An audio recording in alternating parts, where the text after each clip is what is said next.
hari andi masengesho rero yo kwinginga.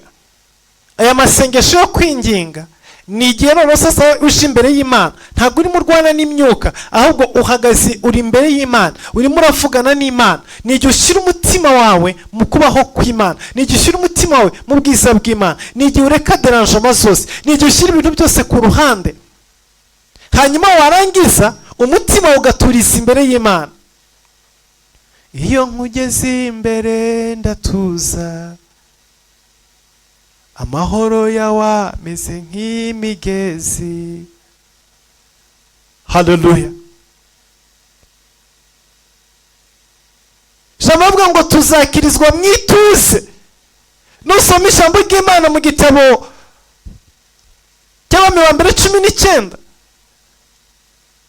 igihe Eliya yajyaga ku musozi guhura n'Imana,